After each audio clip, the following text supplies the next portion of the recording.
Evet arkadaşlar. Rusya bitti.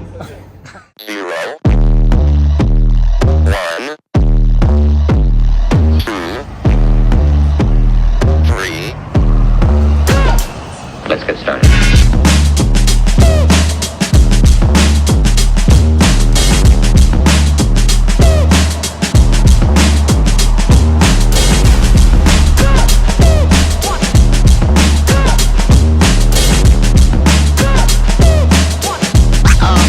Oh, that's real good.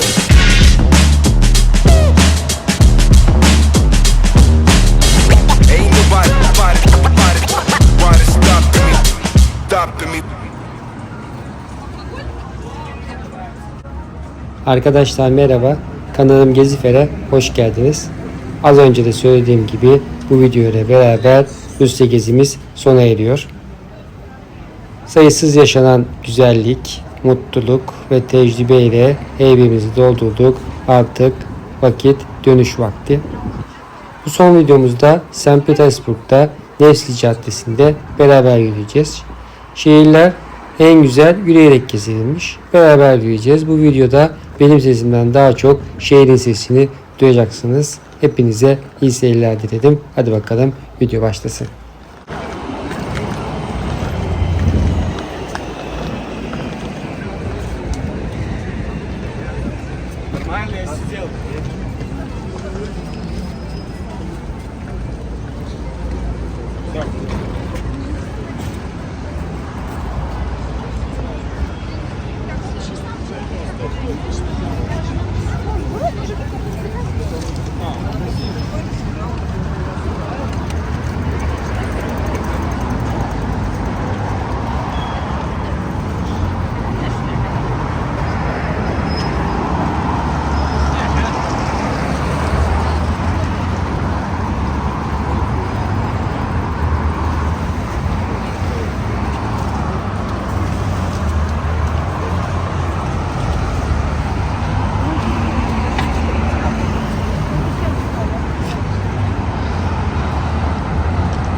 Rusya'nın en ünlü caddelerinden biri olan St. Petersburg'un ilk gününden beri var olan Nevski Caddesi'ndeyiz. Nevski Caddesi ilk yıllarında Novgorod antik kentine giden yolun bir başlangıcıymış. Cadde adını yolun doğu bölümünün sonunda yer alan Alexander Nevski Lavra anıtından alır. Prens Aziz Alexander Nevski 1703 yılında St. Petersburg'u kurduktan sonra bu bulvarı yaptırmış. İlk yıllarında cadde Novgorod ve Moskova'ya giden bir bulvar olarak planlanmış. Fakat hızla güzel binalar dikilmeye başlanıp meydanlarla ve köprülerle süslendikçe bulvar hareketli ve hızla büyüyen kentin merkezi haline gelmiş. Cadde batıda bulunan Amirallik'ten Moskova tren istasyonuna, güneyde Vostaniya Meydanı'na doğru uzandıktan sonra Alexander Nevski Lavra'ya kadar uzanır. Yol boyunca değerli tarihi yapıları izleme imkanı veren Nevski Bulvarı 4,5 kilometre boyunca nereye doğru ilerler. Bulvarda bir tarafta büyük neoklasik Kazan Katedrali, diğer tarafta Dom Knight Art Nauk Kitap Evi manzaraları, 6 adet 18. yüzyıldan kalma kilise, 18. yüzyıldan kalma büyük bir alışveriş merkezi, Rus Ulusal Kütüphanesi, Anikov Köprüsü gibi tarihe rehberlik edecek birçok yapı bulunur.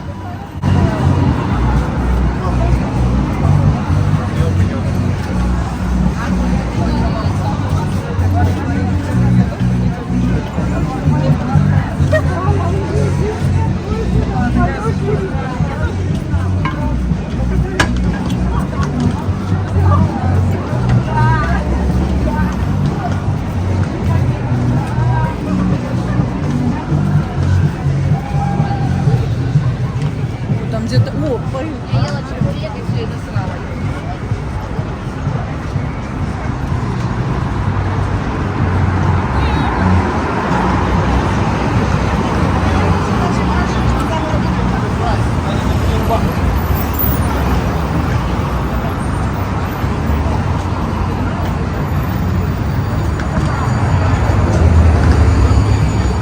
Bulvar önemli yazarların merceğinden kaçmamış. Onların hikayelerine konu olmuştur.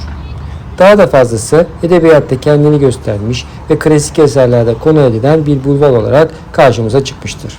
Örneğin Gogol, Caddenin Ateşli Yaşamını 1835'te yayınlanan Nevski Prospekt adlı öyküsünde tarif etmiştir. Dostoyevski, Nevski Prospekt'i Suç ve Ceza ve Öteki gibi eserlerinde ortam olarak kullanmıştır. Rus edebiyatının 19. yüzyıldan kalma altın çağının ünlü yazarlarının sıkça uğradığı kafe restoranlar Nevski Bulvarı'nda hala edebiyat kafe olarak kullanılıyor.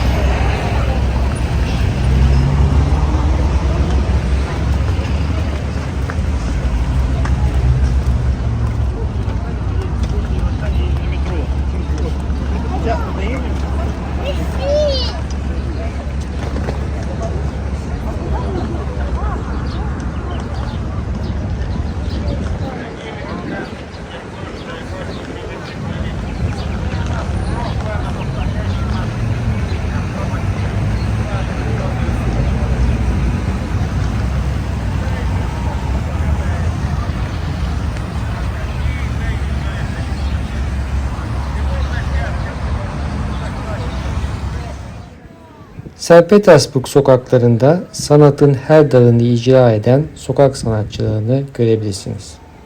Sokak sanatçıları gerçekten çok kaliteli.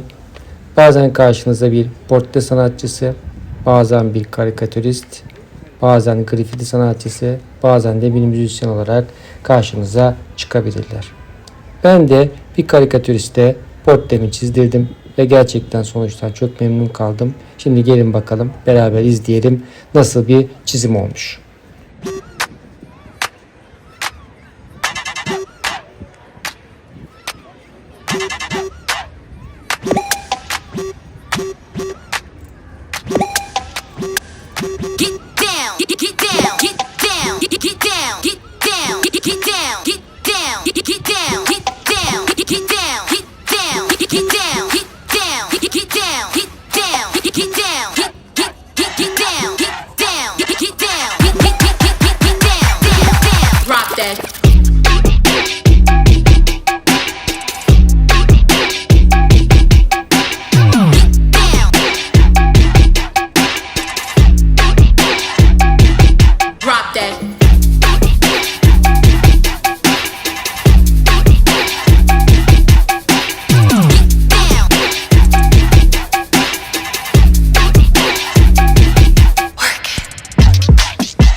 Sanatçımız karikatürü çizerken Rusya ile ilgili temel birkaç bilgiyi de size vermek istiyorum.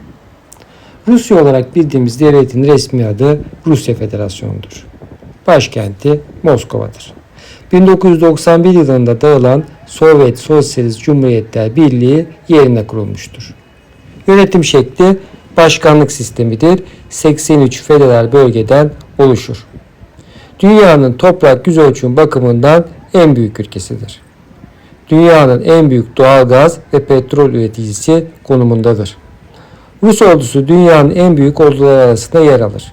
Nükleer silah olan dünyadaki 5-6 ülkeden biridir.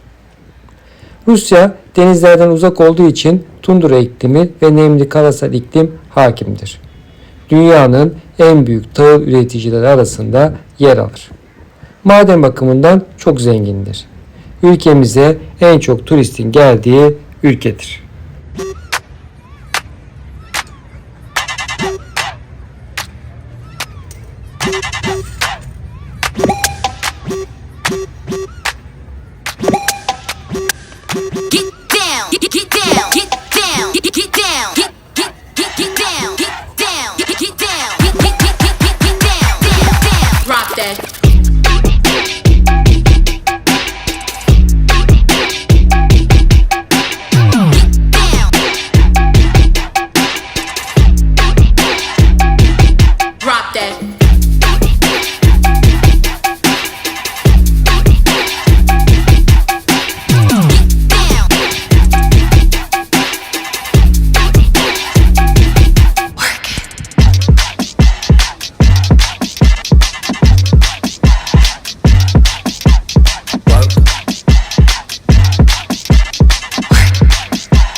for me, break, break for me, break that body for me, what, what? Work it, get down, get down, get down, get down, get down, get down, work it, get down, get down, get down, get down, get down, work it. Her güzel şeyin bir sonu varmış. Biz de Rusya gezimizin sonuna geldik. Rusya videoları boyunca beni takip eden, yorum yapan, beğenen tüm yol arkadaşlarıma çok teşekkür ederim. Videoyu beğendiyseniz beğen tuşuna basmayı ve abone olmayı lütfen unutmayın. Rusya ile ilgili tüm sorularınızı yorum kısmına yazabilirsiniz. Bir dahaki videoda görüşmek dileğiyle. Hoşça kalın.